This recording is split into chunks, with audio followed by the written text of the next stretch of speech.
বিসমিল্লাহির রহমানির রহিম। আজকে আমরা 28তম রমজানের সেহরি খাবো। এই যে একটা মুরগির সম্পূর্ণ অর্ধেক।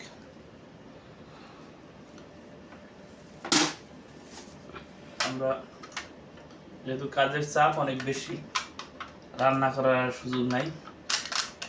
রমজানে এবছর রান্না করা হবে না। এটা হচ্ছে টক দই, যেটা আরবিতে বলে জবাদি। এটার মধ্যে পানি আছে, এটা রাখলাম। সাথে সালাদ আছে। আজকে খাবো 28তম রমজানের সেহরি।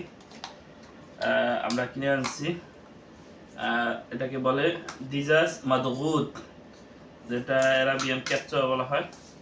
এটা হচ্ছে তাহিনা তাহিনা তাহিনা সালাদ হিসেবে খাওয়া হয়।